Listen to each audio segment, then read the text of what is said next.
Good evening, Joestet, as they say locally. Welcome to, it's actually a new panel series that we have called Unknown Knowns, Adventures in the New Economics, where we'll be doing a monthly panel series on economic topics that we don't think are being covered properly. In the world at the moment, there's a lot changing.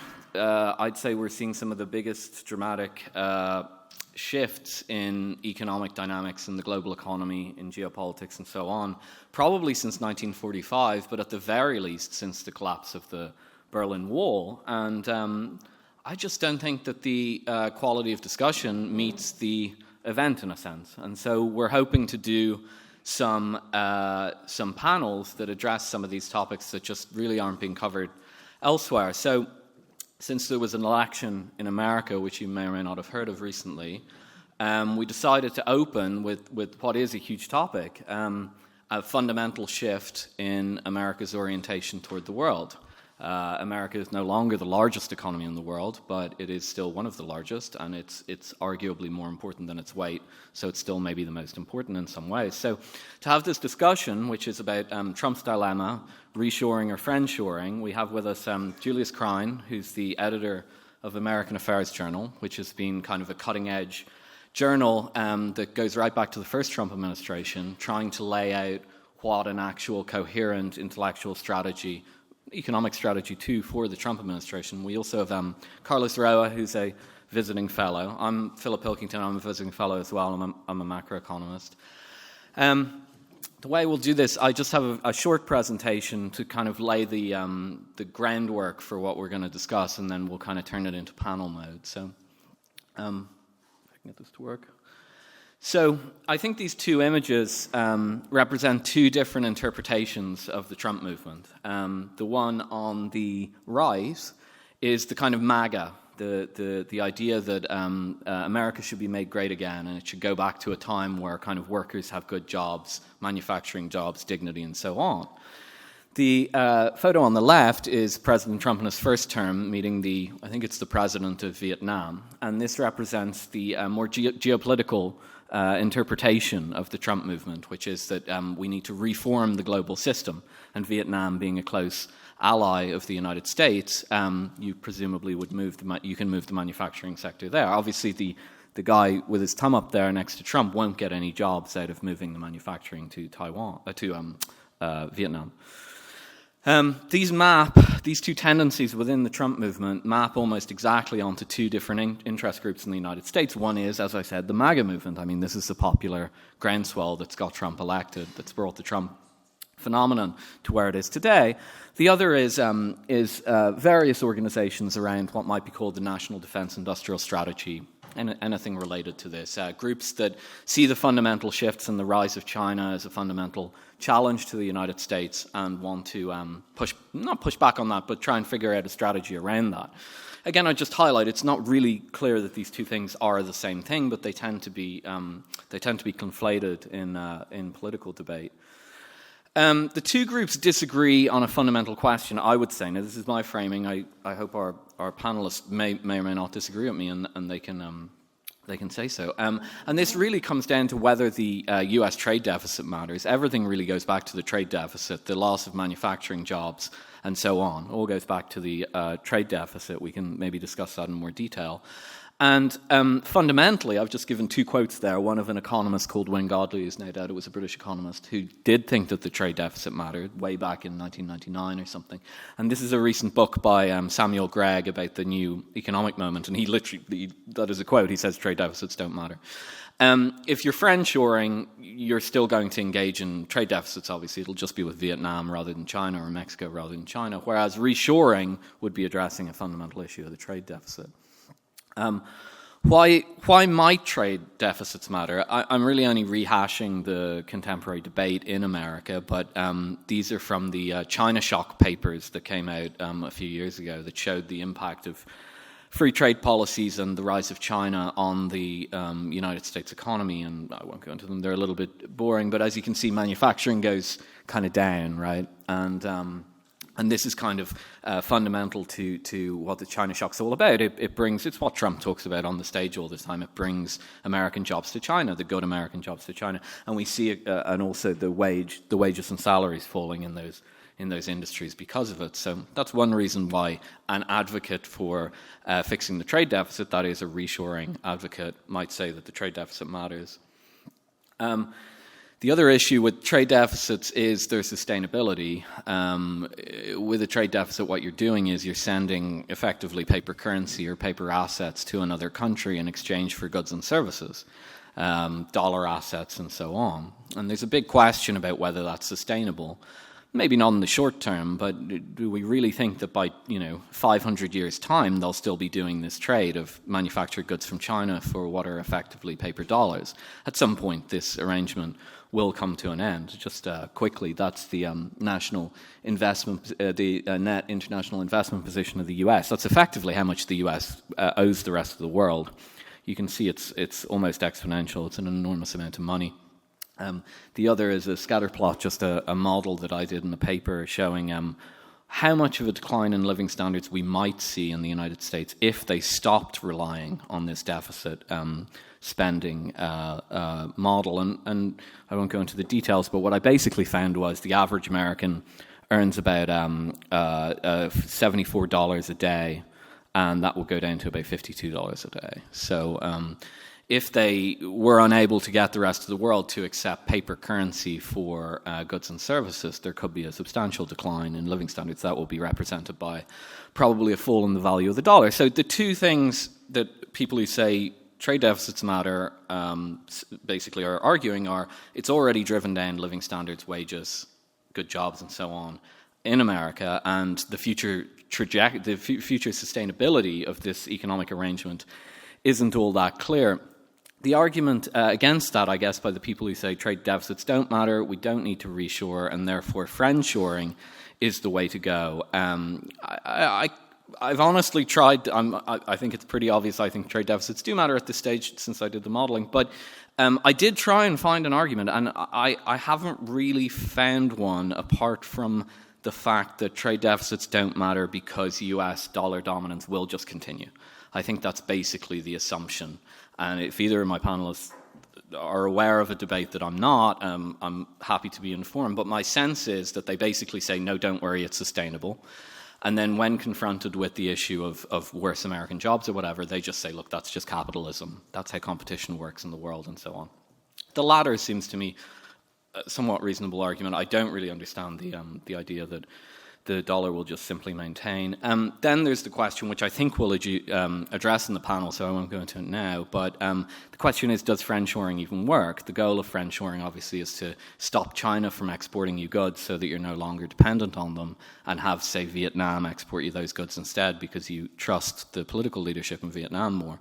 Well, this is just a recent Harvard Business School paper that's asking that question. What does made in Vietnam even mean? And just anticipating the discussion we'll probably have on the panel, the conclusion that the authors come to is that a lot of the products that are being bought in Vietnam are just really repackaged Chinese goods. All they have to do is send over the parts for the Chinese good, have a Chinese subsidiary reconstruct them in Vietnam, put a stamp on it saying made in Vietnam, and send them to the United States. So this is now being studied, this phenomenon, and the current evidence suggests that this is happening. And even from a theoretical point of view, if you know how international trade works, it's not all that surprising. So that's just kind of a basic overview of where I think the current debate on friendshoring versus reshoring is, and where the interest groups overlap and so on. But I think it's best if we turn now to the panel and try and thrash these issues out a little bit more. So.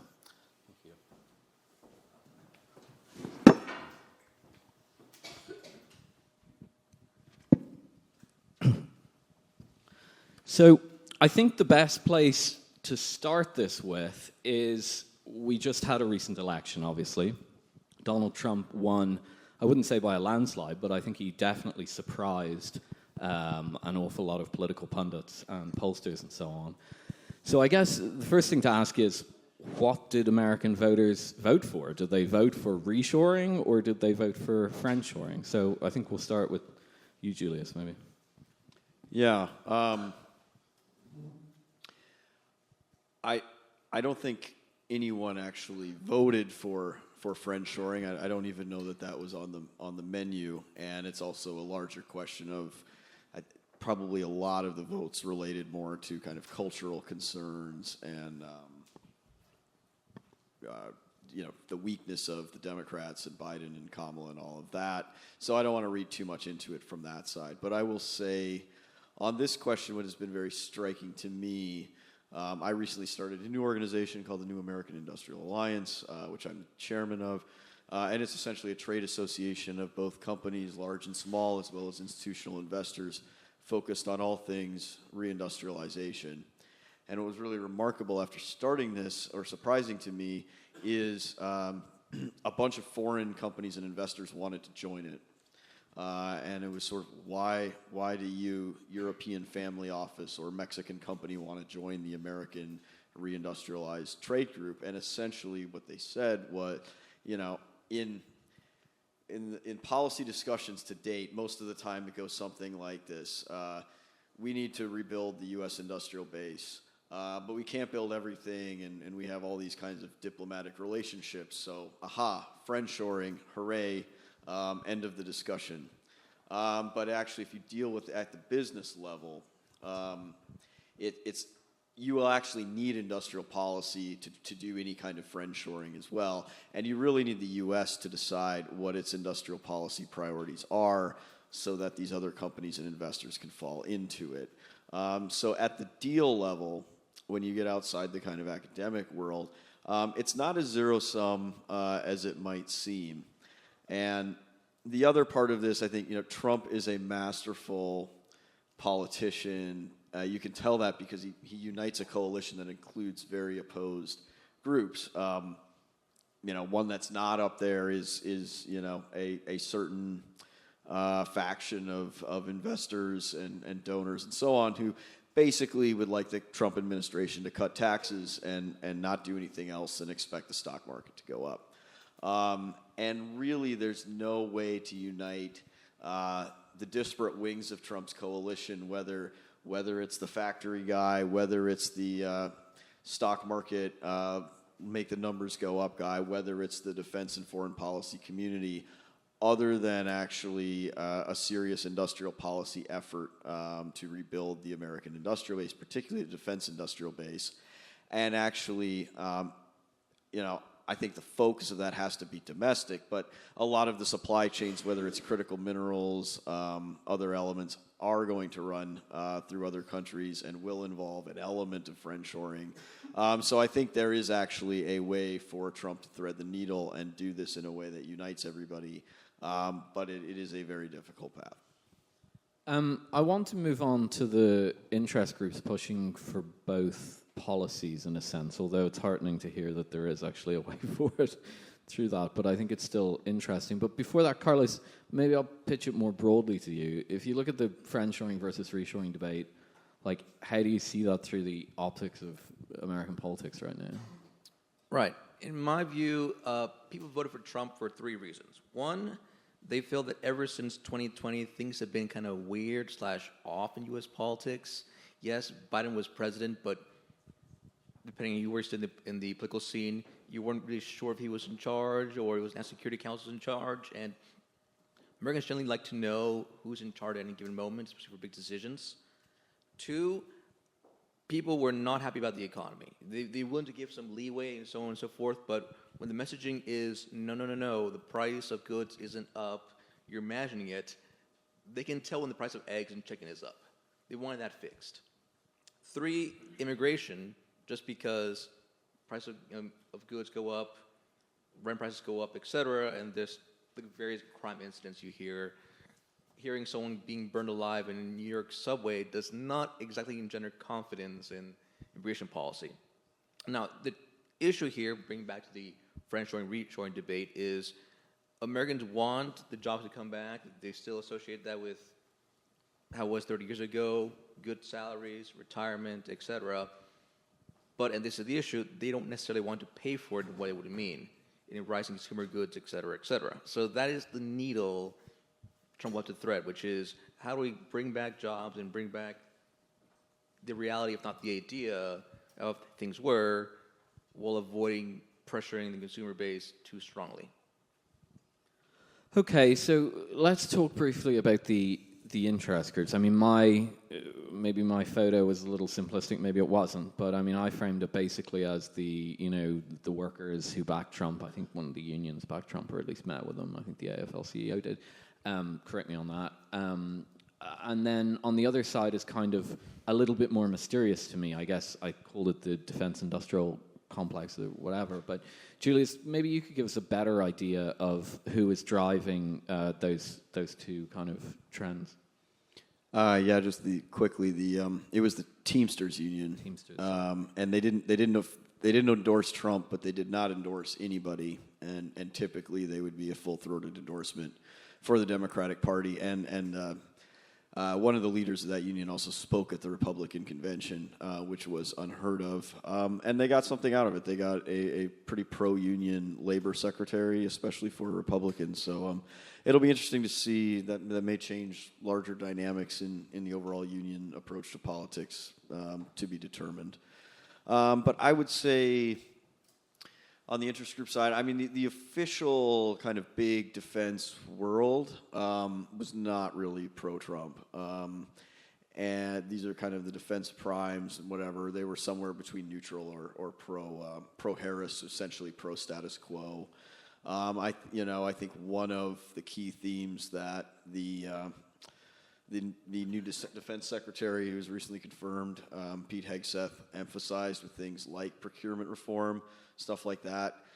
At the symbolic or at the media level, that's not especially controversial anymore, but actually someone willing to do that inevitably will be controversial and will be facing not only a huge Pentagon government bureaucracy, official bureaucracy, but also the existing defense industrial base incumbent players.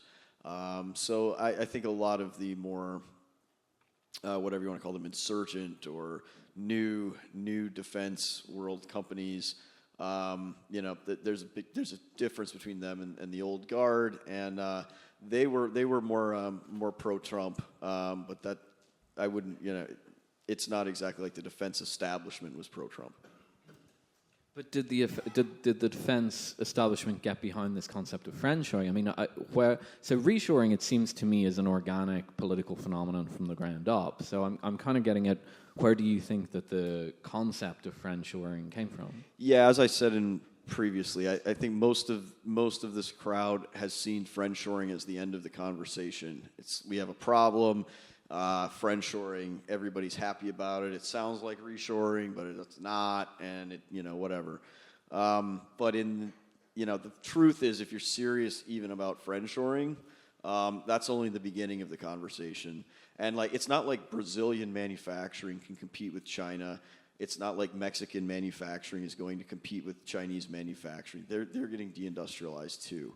So if you want to have friendshoring, you actually have to have a core of reshoring, and you have to have a serious U.S.-focused industrial policy to figure out exactly what supply chains and other things these so-called friends are going to slot into. And you also have to answer difficult questions. I mean, there's a big debate in the U.S. government: is Vietnam a friend or not? And they were up for getting some special permanent normal trade status last year, and that was rejected. So depending on which part of the defense or diplomatic area you ask, Vietnam falls in different categories. So these are things. I mean, the U.S. just hasn't had experience dealing with this for a long time. We're relearning how to do it, and friendshoring has been this kind of slogan that people thought would paper over the issue, but actually, once you get serious about it, it's only opens up a new challenge. Carlos, I suppose I think that was a pretty comprehensive answer, so I'll come at it from a different perspective with you. To what extent do you think voters are actually plugged into this? I mean, if you read kind of Wall Street Journal or you read the kind of DC policy publications and so on, it's a very live debate. Are the kind of MAGA voters really interested in the economy beyond the price of eggs? They are, but from a different angle. There's been this movement since, let's say, around the Trump, first Trump admin, et cetera, but it kind of been turbocharged in the past 5 years.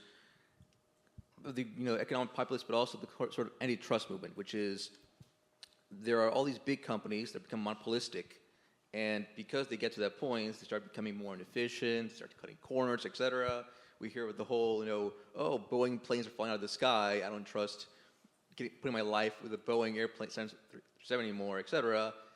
Maybe start considering splitting up these companies for this and that, and there are various other reasons behind this.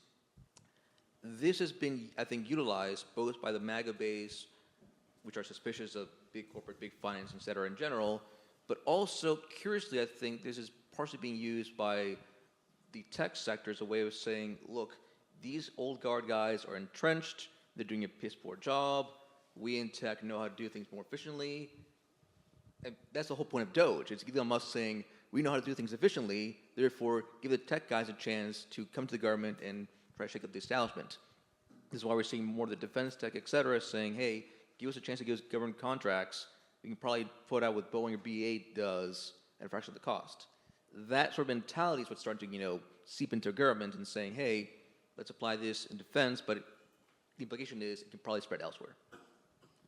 Okay, so I guess we'll move on to whether friendshoring works. I think you kind of already partly answered that question when you said Brazil's not going to replace China. That's pretty obvious. And in the answer to the first question, I think you noted that part of the friendshoring could be steered into kind of more pragmatic, reach out to Africa or something. That seems a lot more realistic to me. So I guess I'd ask, assuming that you're correct and assuming that people are reading these Harvard Business School studies, do you think that there's a lot of people in DC at a serious level who think that you can just make that manufacturing move from China to Vietnam, or are they aware that it's product laundering in a sense? Less and less people are that deluded anymore. It's been sort of 8 years now of going down this path. In some ways, more people are learning. I mean, you'll still hear it; it's still out there.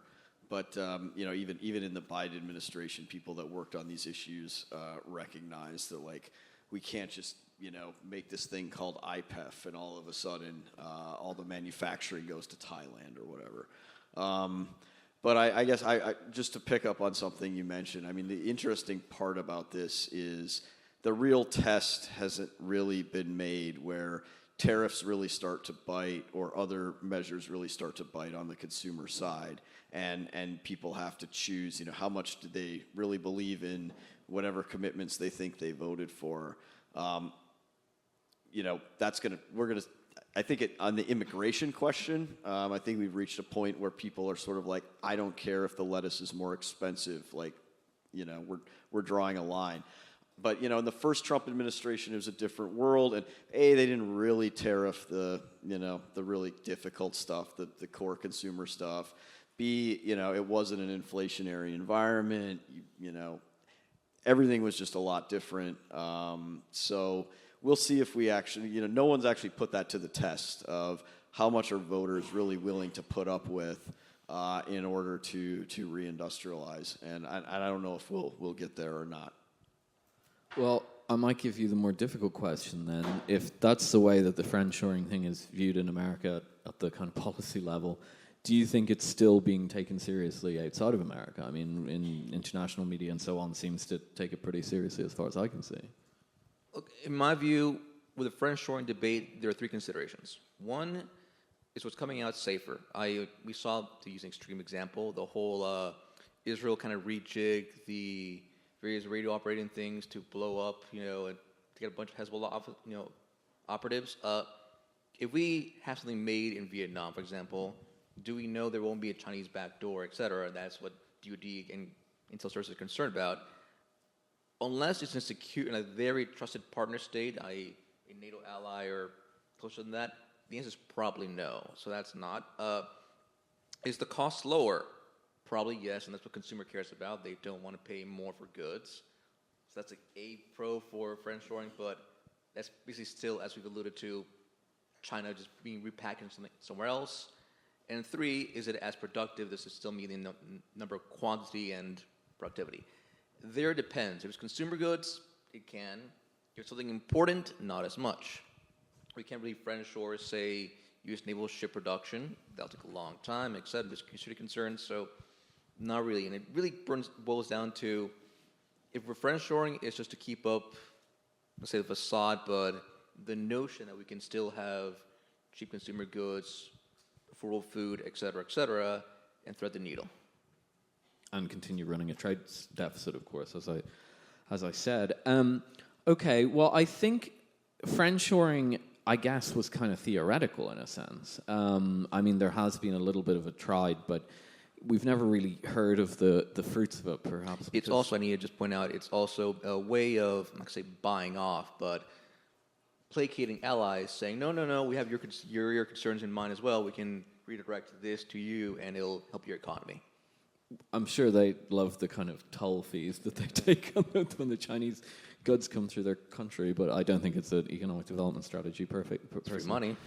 Sure, 100%. But I suppose the less theoretical aspect of friendshoring, it's not quite the same, but it's part of the same move to try and divide the world up into allies and economic enemies. Were the sanctions that have taken place, the technology sanctions. These have been in since Trump. They started with, microchip or semiconductor sanctions that were ultimately, I think, targeted at Huawei smartphone production. These have been overcome by the production of domestic chips and so on. Julius, if you'd like to say anything about those sanctions, well, I think for one, do you think they've been a success or do you think they've been a failure? I think long term they've been a failure, and at this point it's pretty clear that they have only encouraged China to develop its own indigenous industries, whether it's semiconductor manufacturing or design tools and so on. I think they end up being popular, one, because it's one of the only levers the U.S. has, but two, because in a sort of short-term window, it does create a lot of chaos. You do have lots of reports of, various Chinese chip facilities, whatever, shutting down temporarily. It allows the U.S. to get a glimpse of what's going on and what their capabilities actually are. So I suspect they check all the boxes in terms of short-term effectiveness, and that's why you keep seeing them. But it would be foolish to see them, and I think most people in the U.S. recognize this at this point, but it would be foolish to see them as like a long-term solution. It's, at best, a very short-term one. So we've had one outgrowth, arguably, of this week. If anyone's heard of this deep-seek technology coming from China, it's a complex story, but at least part of it was due to the fact that there were restrictions on GPUs, which is what these language models are trained on. They're graphics cards, actually. They come from NVIDIA, mostly AMD as well. There were restrictions placed on them, and there were actually further restrictions placed on them only a few weeks ago or a few days ago. And so the Chinese had to, or at least this is the story that's being told, the Chinese had to economize their usage of these chips. Of course, there was less chips. And necessity being the mother of invention, they created a much more efficient language model. And it has a non-zero probability, actually, of taking down a decent portion of the AI industry, both here, although it's limited in Europe, and in America. Without going into the details of this, I think there's still kind of coming to pass. What do you make of the reaction to this? To me, it feels like the first time that the general public is starting to see into the black box of what technology sanctions do. Right. So to me, this is all supremely ironic because it was the United States that first wrote the playbook on this with Hamiltonianism.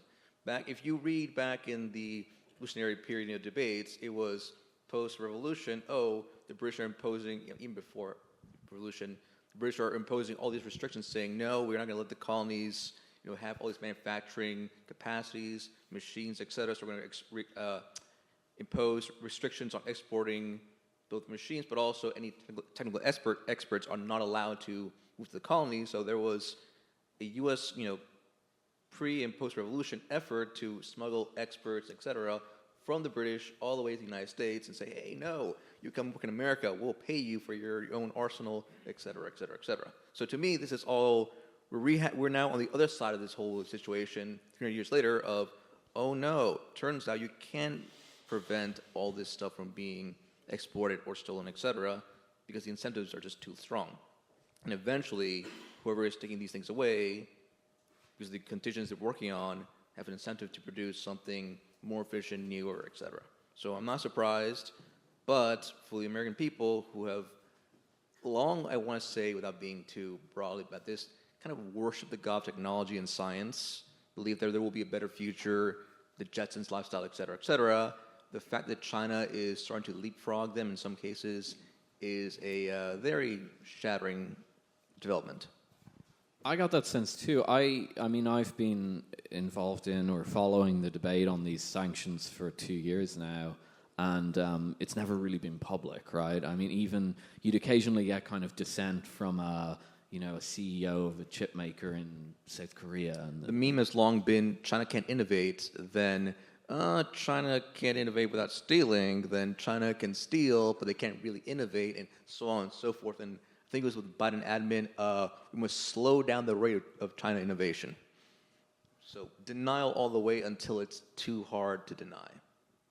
I think it'll be worth watching where the DeepSeek debate goes, and if it does become too hard to deny, I think that's the point at which maybe we'll see a shift in this sanctions debate. Especially if it costs money, because as we all know, Silicon Valley / finance invested like billions of dollars into AI is saying, no, the Americans will lead on this, and if the Chinese can say, no, we can leapfrog you at half the cost, now it costs people money. It also helps that people's NVIDIA stock is down 17%. Okay, so on the more constructive side of this, we'll go to the reshoring. I think we have a pretty good sense of at least where the panel stands on friendshoring, although I think, as you say, this is becoming increasingly widely known.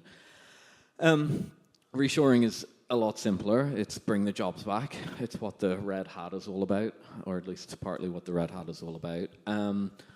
But, of course, during the Biden administration, there has actually been some industrial policy, which we assume is the way that they'd get it back. We might talk about tariffs later, but I think, generally speaking, most people think reshoring would have a component, at least, of industrial policy. So the Biden administration embedded some of its industrial policy in the Inflation Reduction Act. Much of that was green giveaways, to be frank. It was mostly nonsense, in my opinion. But they had some components of industrial policy in it, mainly focused on energy, mostly on green energy, but some on energy, nuclear, and so on. And then they had some focused on semiconductors, of course. And, of course, you wrote a pretty widely regarded paper on this. So I guess, dual question. First of all, do you think reshoring through industrial policy is still viable in the United States? And second of all, has it been politically discredited by at least a partial failure of the CHIPS Act? It's still very much viable, though, of course, it's a long-term proposition. It's a multi-decade undertaking here. I would say that, the CHIPS Act model is not a good model. It's sort of the most primitive possible way to do industrial policy, and probably shouldn't. There are better methods one can employ, which we can go into more detail if you want, but I'll just leave it there for now. I think what's interesting about the way we did the CHIPS Act, it's part of it is just a function of the fact that, you still have a CHIPS lobby. There are still powerful incumbent American companies in the space that are capable of lobbying. So what we ended up happening is we had a little CHIPS industrial policy, and then everybody else was sort of left to pick up the scraps. And essentially, the CHIPS people got something, the clean energy people got something, and everything else, got very little or nothing. And I don't think that approach is sustainable anymore. It's not sustainable, one, because it's a foolish way to approach the question, and even if you manage to make the chips, if you don't have any drones to put them in, what's the point?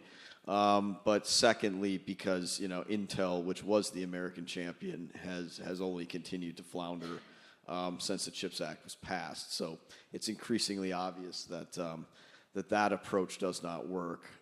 Though there can you because people aren't going to be as familiar as you are, obviously, with this, just maybe briefly say why you think it did fail. So the CHIPS Act effectively just allocates tax breaks and subsidies, right, to semiconductor companies. China does this in some ways too. What was it that came Yeah, I apart? mean, the CHIPS Act at the end of the day was basically just government grants and some subsidized lending, on the order of like $50 billion to the chips sector. And, the big projects were Intel, TSMC in Arizona, Samsung built a couple. Those are most of it, and then there, some smaller companies, packaging companies, whatever, got a little bit too. And I think if the baseline goal was just let's get TSMC to build a fab in Arizona, fine, it worked for that. But the bigger problems is, one, if you just do a grant like that, it's just a straight cost, $50 billion cost. A much more sensible approach would have been to, capitalize a bank or something like that. So $50 billion actually becomes $500 billion of assets. It would have been much more sensible probably to run this through the actual Defense Department or national security mechanism, so that you could appropriately if it was justified under national security goals, but it wasn't actually run through that, and so you missed an opportunity for larger reform there as well. And then last but not least, this is a broader problem, I think, with the Biden approach to this, is they really couldn't, they were very uncomfortable talking about nationalism and national interest. So you couldn't actually define those things. And that this obviously is especially apparent in the green energy stuff, where even there at the end of the day, if all you cared about was more solar panels, you just import them all from China. So even they had a baseline recognition that there was a national security interest element to that, but they couldn't really talk about it. If you can't really talk about it, you can't define your goals, you can't evaluate the trade-offs, you can't have a normal debate about the trade-offs, and all that stuff was there in kind of the chips world too, not as pronounced, but similar kind of thing. I want to point out there's also a failure in thinking about the whole spectrum of supply chain involved with this. I mean, for example, chips was great if you want to build in their fab. Okay, great. However, these chips require various critical minerals and so on to make. CHIPS Act didn't really fully address that as details it did with the fab. So let's say you want cobalt to make these chips. Okay, but cobalt is 80% of it comes from the DRC in Africa, where China has a lot of influence, and then you need to refine it, which goes to China, which has near monopoly refining. So yes, there is some talk about building a refinery, in the United States, but these are expensive, takes years, et cetera, and they get nearly the amount of attention, as the fabs do. So it is a failure of thinking, okay, we want to put money to, to make things, but not as much attention to getting the things to make things. Yeah, I think the way I'd summarize that is it's a very consumerist vision of how business works. It's like, oh, we'll just build the chip factory and the chips will come. Whereas I think when China runs its industrial policy, it sees all down the chain, right? Well, we need the basic minerals, we need to process the basic minerals, they need to come here, they need to come here. I want to talk about the defense aspect in a minute because I think it's really interesting. But just before that, I guess it's a big question. I don't think I even have a firm opinion on it. But the CHIPS Act was embedded in the Inflation Reduction Act. What are the CHIPS Act was totally separate. It was separate? Yep. Separate, yeah. Okay. So let's take the Inflation Reduction Act, which at least billed itself as some sort of an industrial policy. Did the Inflation Reduction Act capture the popular imagination in such a way that it discredited industrial policy in any way with the public? Did the public care about it? Was it kind of something only talked about in DC? What's your overall sense of that? The public, didn't like it, but I mean, both. It was sold as environmental policy, and I think perceived as environmental policy. I don't think that, in my impression, it's not seen as discrediting to efforts to rebuild the defense industrial base or Trump's efforts to bring back jobs in manufacturing through tariffs or whatever. Those are seen as totally separate issues, and I think in large part the Democrats also presented them as totally separate issues because they didn't want to be seen as doing that.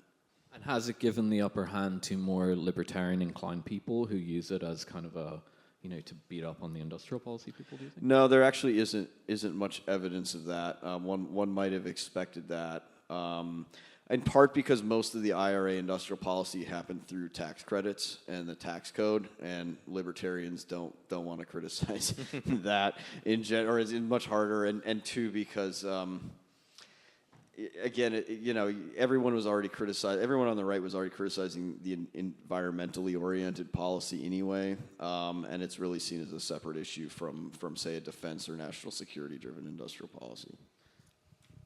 I'm going to do the very normie, shall we say, view of it, which is it was called the Inflation Reduction Act. It took place in the context of, the post-COVID inflation. The normie view was, they passed something called the Inflation Reduction Act. But it's all about this green energy / EV stuff, et cetera. And they're saying, yes, well, it'll reduce inflation in a few years, et cetera, et cetera. No, it's seen broadly as this weird thing that was done that in theory was going to reduce inflation, but people weren't quite sure how. It does very normally. I mean, called the IRA. It's people wanted reduce inflation now, not green vehicles in 10 years, whatever. It was an oddly named act, I have to say. Okay, so on this defense aspect, so I don't think you really got into it in your explanation of what kind of went a little wrong with the CHIPS Act, but as I recall, I read it a while ago now, so forgive me, in your article, a lot of it had to do, correct me if I'm wrong, with the fact that you have to portion money from Congress for a direct project. And of course, if anyone knows how congressional apportionments of funds works, it's a very political game. Everyone's jockeying for their own state and so on. Do you see the potential? So first of all, when you say that model doesn't work, are you also referring to trying to do an industrial policy through the congressional system? And B, related, I suppose, is that why you think it should be run through the defense industrial base? Well, at some level, you need Congress to appropriate money, but there's basically, in my opinion, two successful ways to do two models that could work. One is you have Congress create a sort of its own independently governing institution. You could call it a bank. You could call it the American Sovereign Wealth Fund, which is now a bipartisan thing that people like. But Congress gives it money. You set the big picture goals. It goes out. It makes its investments. Some of them, succeed. You get more money. It goes round and round, and that can work. The other model is like the Farm Bill, where Congress has to reauthorize it every 5 years or whatever the timing is, because with industrial policy you need to adapt. Like you need trial and error. Things change. You need to have these periodic revisitations. So you can do it through Congress. I mean, say what you could argue about the ends of U.S. agriculture, all of that, but like U.S. ag industrial policy is successful for what its goals are. There's no question about that. The farmers, thankfully, never listened to the libertarian economists. So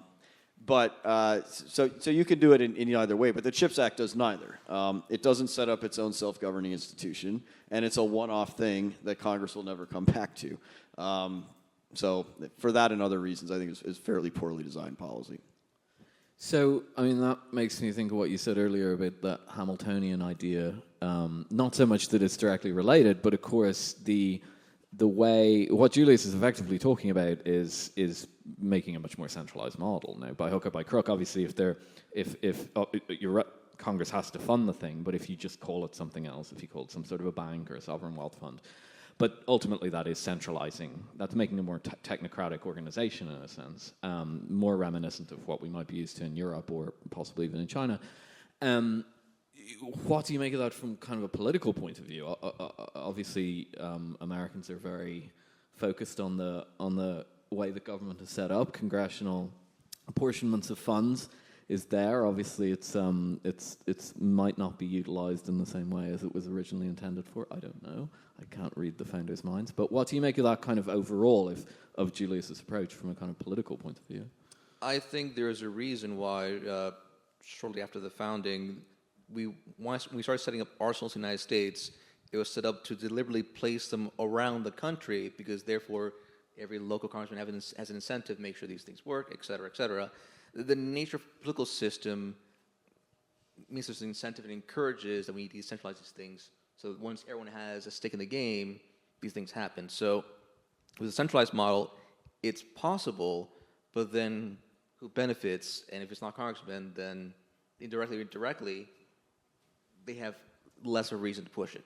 They have to come from the executive. And Yeah, if I could, I mean, the CHIPS Act is centralized. Like the federal government, the companies apply to the CHIPS office and they pick the fabs. It's not like it's decentralized. Congress wasn't picking the fabs.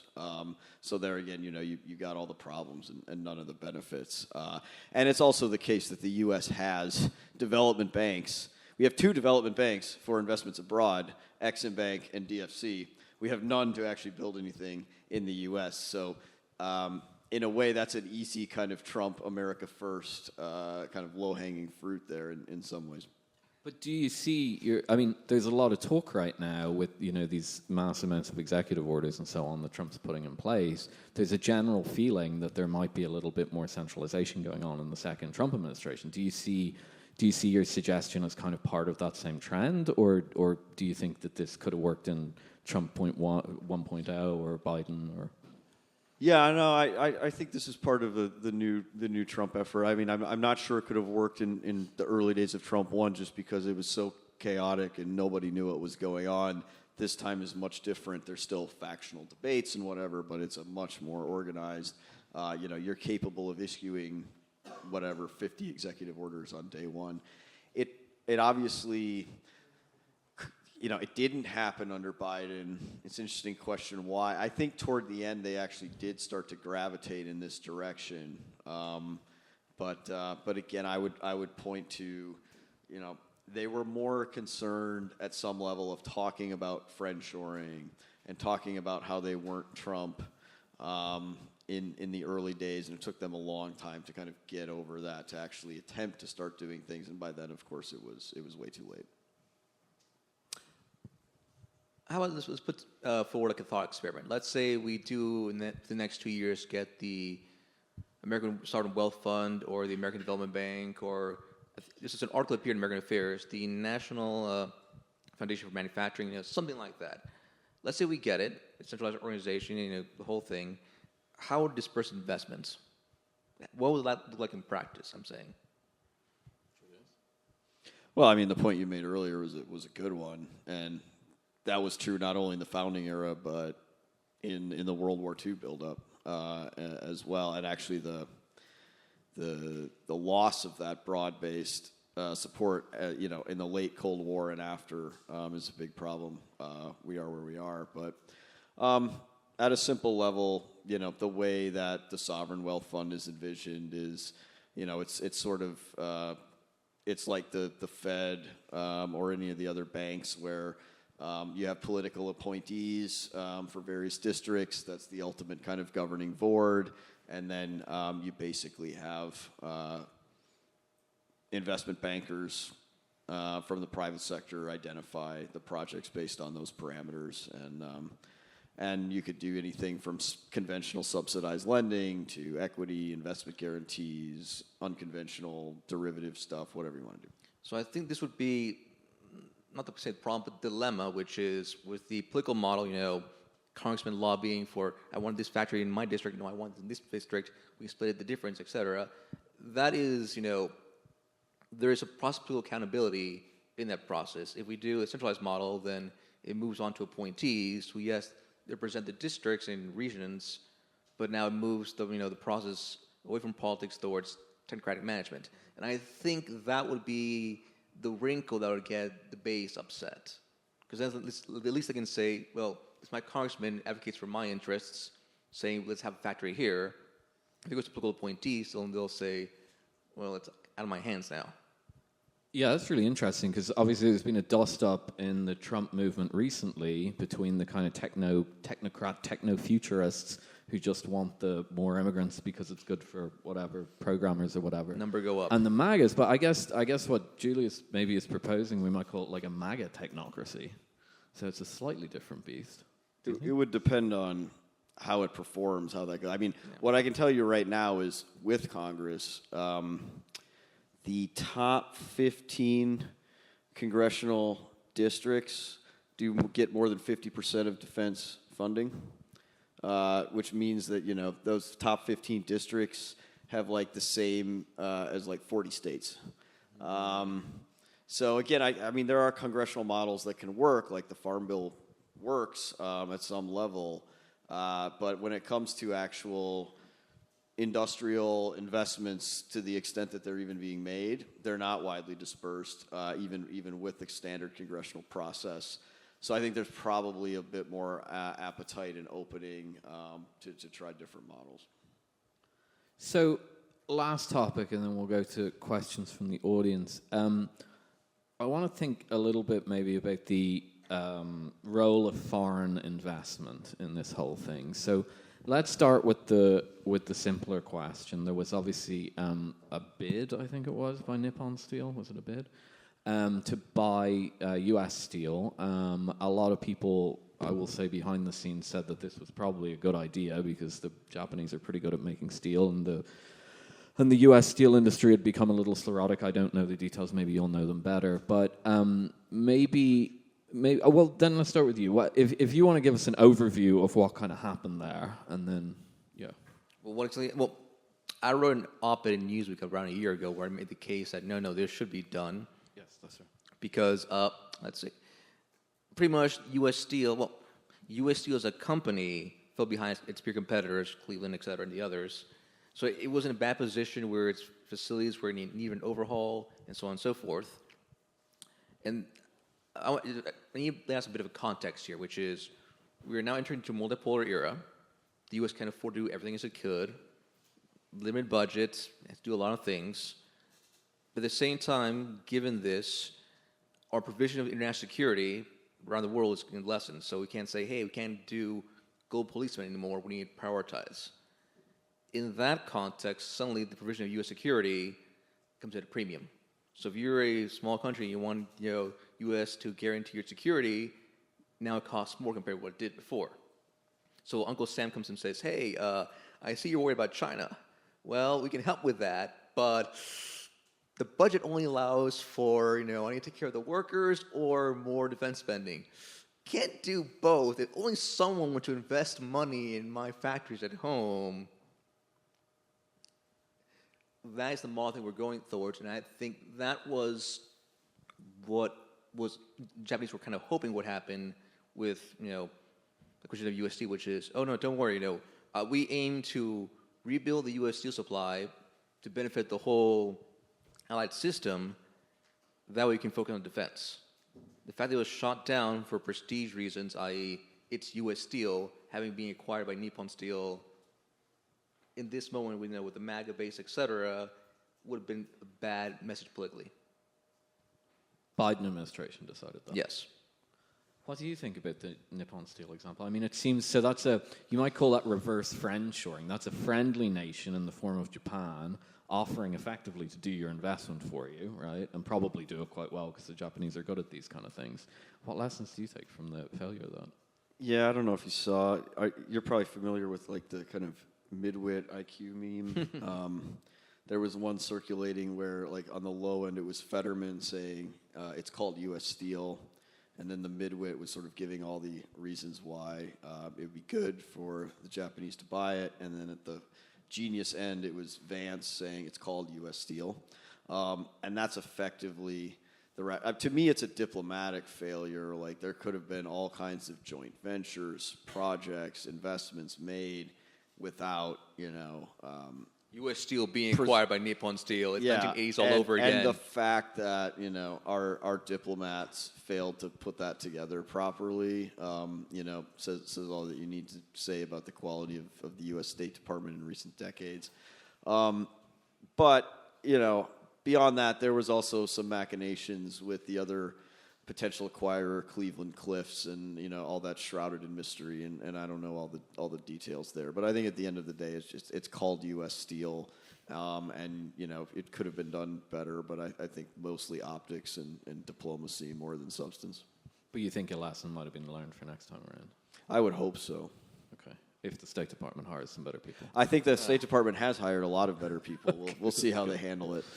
Well, here's the much more controversial and much more difficult one. So, I mean, to my mind, with technology spreading around the world as it has, we talked about DeepSeek, for example. I think thinking you can do this without foreign capital, reindustrialize America without foreign capital, probably is a non-starter, or at least very difficult. Trump has said, I mean, Trump says everything. He says black and then he says white, right? It's just the way he rolls. But he has said, like, I think multiple times, that if the Chinese just invested in open factories, like BYD factories or something in America, he'd be perfectly happy with this. Now, just I'll give a really brief overview of this because it might be somewhat interesting. From a macroeconomic perspective, that solves a lot of problems. I talked about in my short presentation that what's happening now is the Chinese are effectively sending the US goods in return for paper money. The alternative to that arrangement is the Chinese can continue in the short term sending the US goods, but rather than for paper money, for foreign direct investment flows, which actually build a factory in America, and then theoretically you don't have to buy the BYD from China anymore. So from a kind of a macroeconomic point of view, okay, it's very abstract. That's a very nice arrangement. And Trump seems open to it. So what do you make of the idea? I think the Chinese would be open to it too, by the way. But what do you think of that whole thing? And is there a debate on that currently in the U.S. or what? There's not really a debate on it because it's not really on the table in a concrete way. I suspect Trump would be open to it, and in theory could work, but. Devil is in the details, and there's a lot of I'm not sure how Elon Musk would respond to that, and a lot of questions around that. And there's also co-investment. Well, maybe I don't know how China would respond to that one, but yeah, I mean I think it's something that's theoretically on the table, but practically it isn't yet, and so without having it officially up for debate, it's hard to really debate it in the abstract seriously. So there is no debate currently. It's just kind of like a few tweets flying around. It's sort of like that is a potential option, right? But nobody knows what it would look like, and as far as we know, that's it's a conceptual option. It's not actually on the table. It requires explaining to boomer congressmen who grew up during the Cold War that Chinese communists will now invest and build factories in the United States of America. I mean, the gut reaction is not going to be a pleasant one. The Japanese did it once. Japanese weren't communists. That's true. So maybe there's this is the level of boomerism we're dealing with. We'll have to call the State Department again, unfortunately. Okay. Well, that's great. We've hit an hour, so maybe we'll open up to the floor and let people ask questions to anyone on the panel. Thank you.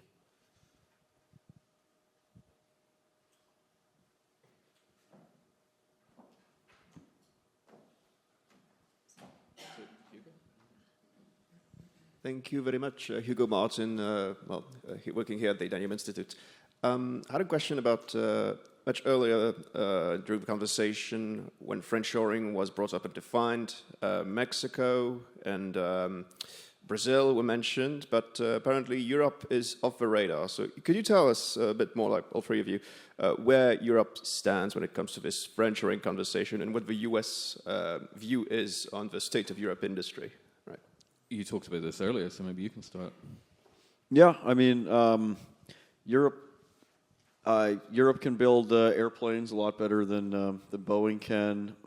Europe has a lot of infrastructure and other assets, a lot of legacy manufacturing. Europe has lost some to China too, but probably still in a stronger position in a number of sectors than the U.S. is.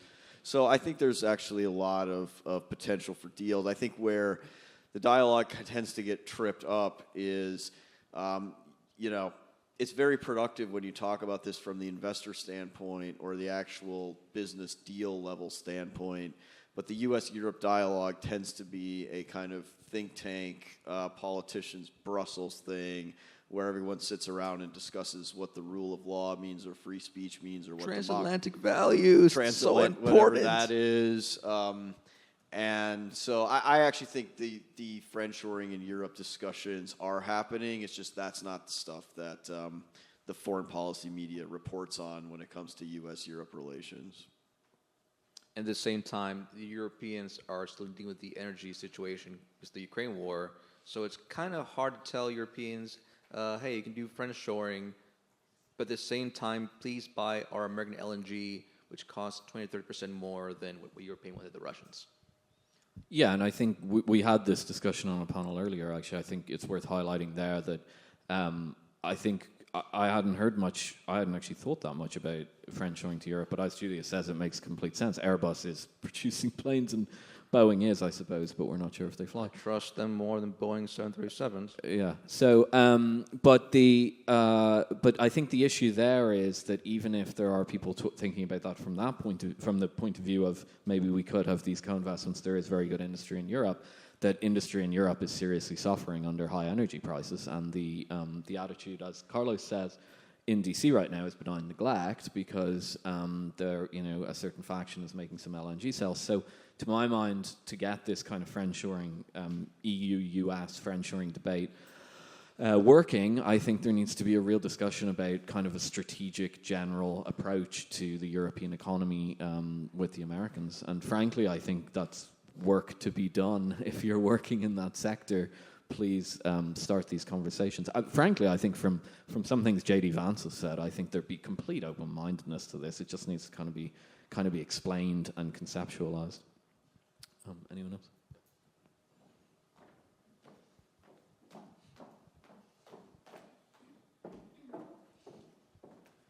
Thank you very much. This has been very, very interesting, very illuminating in terms of thinking about upcoming economics policies in the United States. I have a question regarding a little bit of a more fundamental discussion.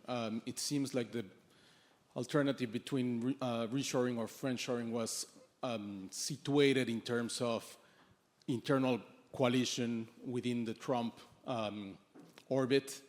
But the discussion makes clear that industrial policy is complicated. It's difficult. It does require certain proficiency from the point of view of the people who are making decisions. And so my question for you is, if you think the Trump administration has what it takes to really go through the work of building a successful industrial policy when one of its fundamental tenets and part of its ethos is that the state should be subjected directly to political authority, the political authority of the president. Bureaucrats are kind of useless. They should be, the American state should be gutted, et cetera, et cetera, et cetera. When it's clear that if you want to have serious industrial policy, you actually have to have, you talked about developmental banking, right? So at the very least, a Fed-like structure that actually has some degree of independence, some degree of technical proficiency. And if you think beyond that, you need more than that, right? Like tariff, trade policy, et cetera, et cetera, et cetera.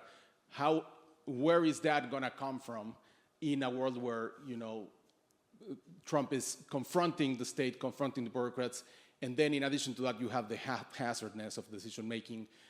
You think you have friendshoring, but then, the president gets into a spat in Twitter with a different country. You wake up with a 25% tariff coming from there, et cetera. Thank you. Yeah, America has always been sort of schizophrenic when it comes to these issues. Perhaps, who is the greatest success story of American industrial policy in, my lifetime? It's Elon Musk. Both Tesla, SpaceX are classic success stories of industrial policy. And, no entrepreneur, no U.S. tech person talks that way or describes it that way, but they all want more of it. And so it'd probably be nice if we were less schizophrenic in our rhetoric. But, once you get used to it, you can kind of put that aside. But on the more fundamental question, I actually don't think you need to have perfect planning to do industrial policy well. I think that's one of these libertarian myths that we can't do industrial policy because you can never plan well, and you can internalize that or flip it around. But, all you need to do is sort of be able to set kind of goals and then do trial and error and update at the end of the day. I don't think it's, you don't need perfect planning. No one's going to do it. That's impossible, but there have been successful cases of industrial policy. I think it's more of a question, at a certain point, you probably have to make some decisions about, do you only care about the stock market and consumer prices, or are you willing to, take a political risk to really address some fundamental structural issues? And, we'll know how that gets resolved when we come to it. We're not there yet. At this point, it seems possible to do everything all at once. Maybe it is. But that to me is the bigger question than, is perfect planning possible, or can we get the right bureaucrats? Any investment banker can do it. And do they have the personnel? Do you feel that the new Trump administration have the kind of personnel to pull this off? I cannot answer that question unbiased because I went to one of the inaugural events recently, and 70% of the people were American Affairs contributors. So I think they got a good start. I'll put it to Carlos. Carlos is the personnel there in DC. Look, my view on this is just a pure numbers game. In order to be the kind of smart guy who talks about industrial policy and really nerds out about it at a wonky level, there are not that many on average requiring university education, do this and that, etc. And the left generally tends to dominate university/higher education process. So in general, there are more left-wing Democrats wonks than there are right-wing wonks. And the ones that are focused on industrial policy as compared to China or fighting the cartels in Mexico or this and that tend to be way lower. So I have no doubt there are people, but I think we're still early in the process of, overcoming the free trade, Reaganite mentality and getting enough people interested in order to have sufficient mass to make this happen. So we're better than we were certainly 8 years ago, but I'm not sure we have the exact amount of number to get this done. I mean, it kind of says, to your point, a bit that you went to the party and 7% were American Affairs contributors, where, well, in the ideal world, there'd be half of them, and the other half are still wonks, not necessarily American Affairs, but more of them. Well, I don't actually think we need wonks. I think that the Biden had all the wonks in the world, and they did, they designed some things well. They did some things well, but they couldn't get anything done. The kind of ideas phase is sort of, it never ends, but it's there. The ideas are out there. And now you actually just want, an investment banker like Howard Lutnick, and you turn him loose and you say, go do deals. And he doesn't have to understand everything. Nobody does. You just need someone who's actually going to put deals in place. So in a way, the Republican aversion to wonkishness is actually, I think, a benefit at this point in time. And do these investment bankers let loose to do deals? Are they doing it out of public service, or are they financially incentivized to do so? Hopefully both. I mean, if there's no financial incentive, it's not going to work. People need to make money doing this. I think what's actually the most interesting thing is the shift in the broader investment and financial world, where this stuff is actually seen as some of the most attractive stuff you can do right now. So obviously you can take that too far. It can go off the rails if everybody's just lining their own pockets. But the fact that people see building factories as conceptually attractive, and then that leads them to sort of think through what policy tweaks you would need to do to actually get there, and then actually want to go make those investments. That's a world away from where we were 8-10 years ago, and it's actually a much healthier environment than a bunch of people sitting in think tanks writing white papers and no one in the business world paying attention. Yeah, and I think the other side of that is, not to put too fine a point of it, but two of our panelists, me and Julius, both worked in financial markets before we started doing policy and so on. And actually, one of the things that struck me is that financial markets are a little overripe and a little boring, right? A lot of it's kind of overdone. Financial economics is now taught. It's almost like working. I think a mutual friend of ours said it was like working as an overpaid civil servant in a sense. And so maybe these opportunities, as you say, are something new. And so people say, okay, well, maybe there's a little bit of alpha or whatever way they think about it. And at least I'm doing something interesting and not checking the trading algorithm to make sure it's still working or whatever. You had another pitch deck to make. It's 2 a.m. The pitch decks. Any other questions?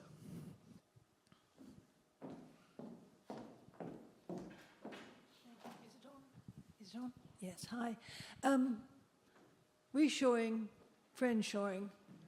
Now, if I got a factory, an American factory, out of China and moved it to Brazil, that would be friendshoring, yes?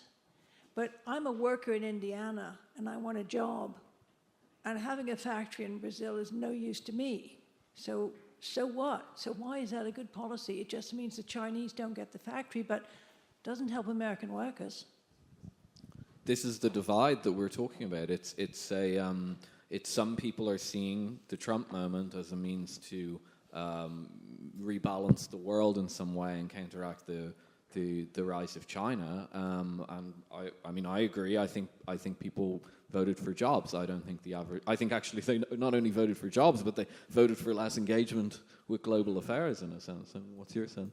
No, pretty much the exact same thing. Just we voted for. We want the jobs back. We want this at the same time maintaining improved economic way of life and a certain level of. We've done foreign engagement for the past 2-3 decades. It hasn't gone well for us. Got a lot of debt. Let's stop that. Yeah, if I had anything to add, it'd actually be that moving the factory from China to Brazil is also not really going to happen. It may happen at a certain level. You put some tariffs on whatever they get around the tariffs, but even there, Brazilian manufacturing in its own right is not really competing with China's. And so even if you wanted to move a factory from China to Brazil, it would actually require you to have a U.S. industrial policy that was actually effective, and then you could essentially contract some of that supply chain to Brazil or whatever. But a lot of this friendshoring stuff was just a slogan among American intellectuals, basically, who didn't want to admit what was going on for whatever reason. So they made up this myth. But in many cases, you're not even going to. You can't just move the factory from China to Brazil by proclaiming friendshoring, even if you wanted to. Anyone else? Nope.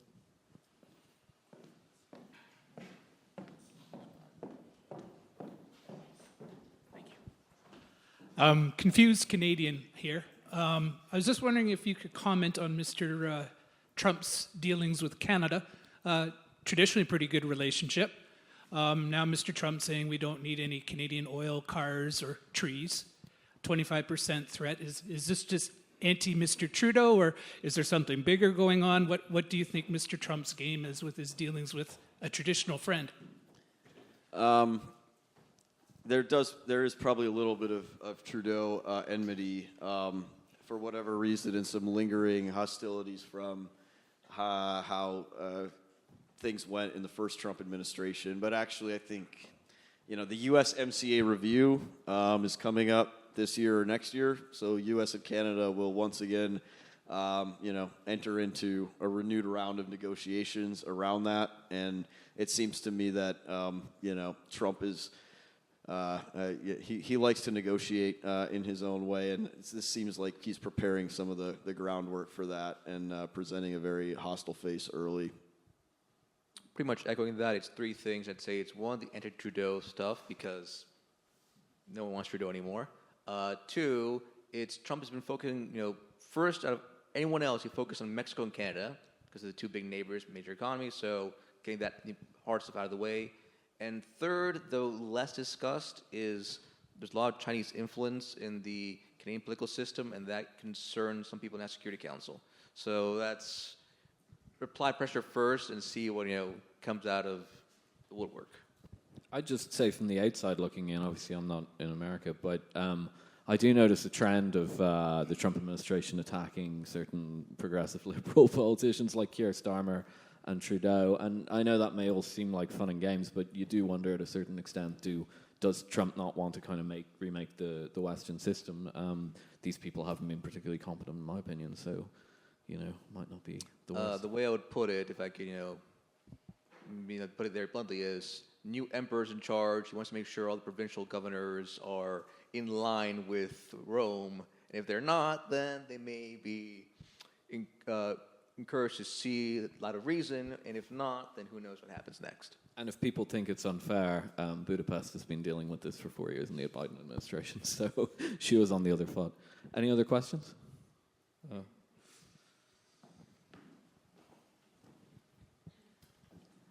Okay. Thank you very much for the wonderful discussion. I'd like to continue on the subject of tariffs. I believe what Trump is reviving, so to speak, is a certain Republican Party mindset that existed in the late 19th century with William McKinley as president. So he was a big fan of tariffs. He believed that that strengthens American industry. And I think it would be interesting for a nationwide debate on the role or the merits of tariffs in the next 4 years. So I'd like to hear from all of you, all three of you, the pros and cons of applying tariffs, not just to Canada, but to anywhere, really. We probably should have done that during the conversation. No, you start. Well, I'll sort of start with some of what's out there, and then I can give my own views. But the Trump administration is actually of two different views. Some of them will say, we have to do tariffs, and they will be costly to consumers in the short term, but what's done has to be done. Oh, and also the revenue we raise from tariffs, we can use that to cut taxes. And then another side of it will say, well, yeah, we're going to do the tariffs, but the foreign currency changes as a result means that consumers won't actually pay anymore. So there's not a coherent position or really a willingness to take this issue on head on, which I think is what would need to happen. My own view is sort of a mixture of the latter, that tariffs are a useful tool and a useful threat. They can be helpful in certain circumstances, but fundamentally I think you need to have a real industrial strategy of which tariffs can be a part. But I think relying on tariffs to move industry back to the U.S. strikes me as very difficult, in part because countries can retaliate, and the currency stuff, if that actually plays out, then you're not going to move industry back. And two, because I think people have to be convinced that you're in it for the long game, and this hasn't really been tested. So if you do a really strong tariff regime and inflation goes up and stuff like that, and everybody thinks, oh, well, Trump's out of office in 2 years or whatever, I think that's just a very dangerous strategy. It hasn't been put to the test, and I don't think that's what they're looking to attempt. So my own personal view would be tariffs are one tool, but they should be part of a larger strategy and a larger toolkit. I think that no one, not just mentally, but conditionally, is prepared for a return to a tariff world and what that would look like in terms of costs. The way that Trump is kind of not messaging it, but kind of floating the idea is, oh, we can bring back tariffs. They can gut the federal income, and then libertarians will think before the rest of their lives, and we'll all be happy. But it will all balance out.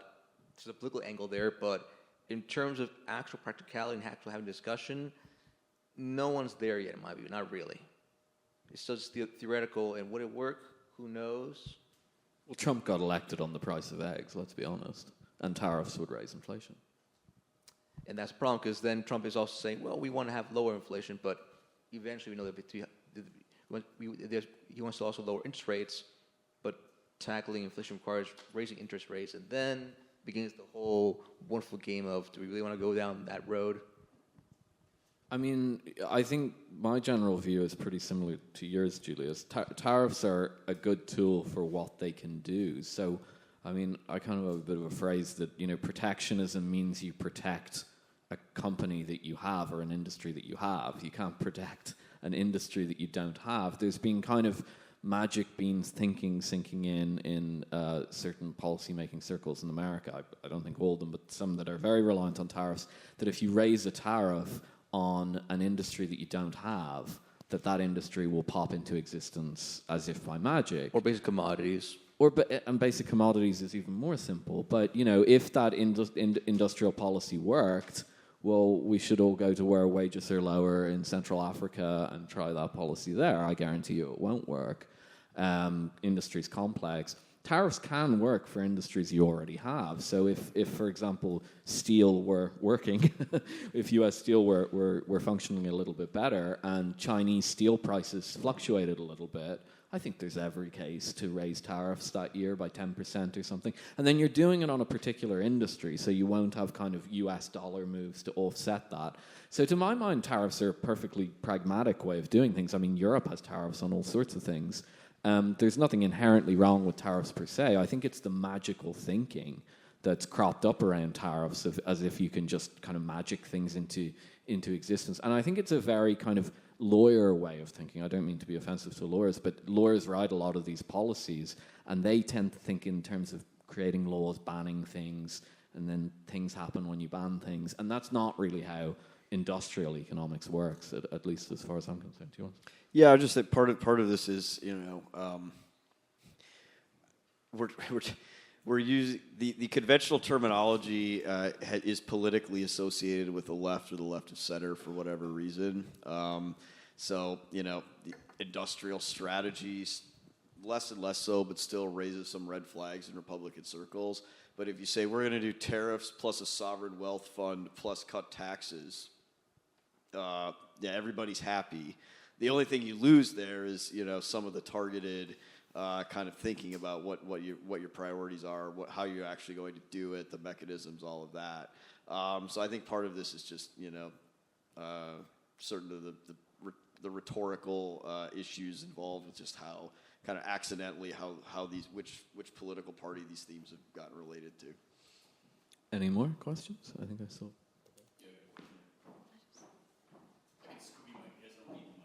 No, it's right there.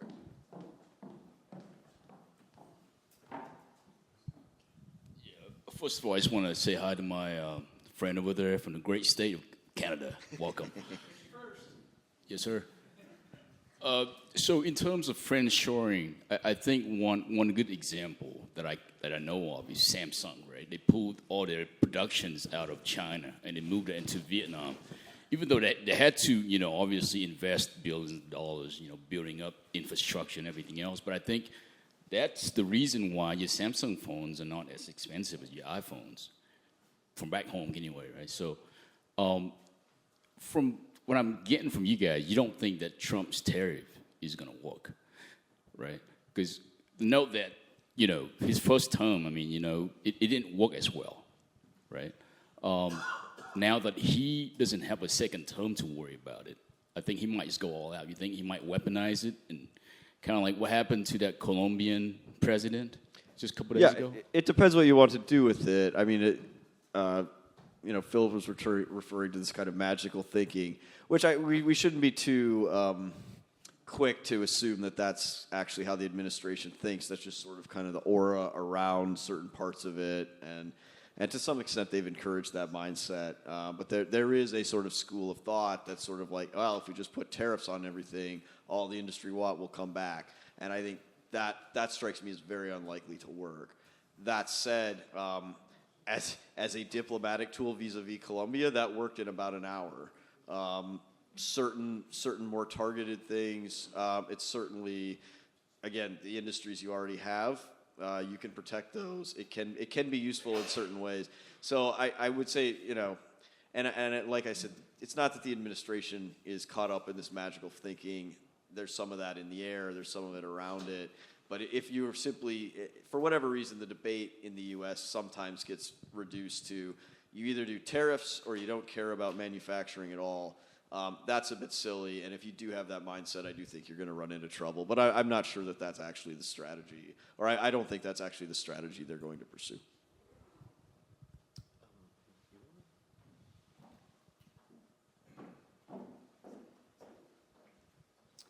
Thank you all for your time. So many American conservatives are very concerned about the rising threat of China. That's obviously one of the largest reasons why people voted for President Trump. However, there are more and more situations in which American allies, some of our best allies, are turning to China for more investment. Take Hungary, for example. It's one of our most reliably conservative allies. However, they have accepted billions of euros from China in order to build investment projects, in order to gain more money to the economy. So in this situation, can we really trust friendshoring in any sort of way? because in any situation, how do we know that these goods that are being made in Hungary or any one of our allies are actually Chinese goods? As you said, you were worried about Vietnam. Chinese companies going to Vietnam, making goods there. How can we do that? How can we not? Well, the problem here is you can't, because you can control your own tariff policies, but and your own sanctions policies if you want. But in order to get another country to engage in the, in order to be certain, well, to be close to certain, you need to get them to do tariffs then on the things. So there'll be kind of secondary sanctions or secondary tariffs. Getting that done is enormously difficult. You can't really, I don't think you can even strong arm a country into that, because every incentive is for them to lie, right? And it's going to be their statistics agencies and so on that are checking on the goods. If you could find a willing partner to do secondary sanctions, sure, but like how many of them actually exist? Hungary definitely is pulling in money from China, but like everywhere is. I mean, when investment money comes knocking at the door, it's very rare that a country will turn it away. So I think this is speaking to the decoupling thing in general. I'm personally not particularly convinced of it, but those are definitely the problems that they're facing now. I think a lot of those problems evaporate if you can reshore the stuff, because at that point you can be, unless there's like Chinese spies or something working in the factory, you can be pretty sure it's made in America, and your own state can keep an eye on it and all that kind of thing. That's my general sense of it. Yeah, I think there are just frankly a number of areas where the U.S. can't compete. We do not have a telecom network hardware company like Huawei. We can't build railroads very well, other kinds of infrastructure, large-scale nuclear energy. Russia and China could do that much better than the U.S. can at this point. So there's a number of these areas, and I think to some extent it's a little bit still trapped in end-of-history thinking to assume that, like, well, you just ban it and tell people not to do that. I think those days are over.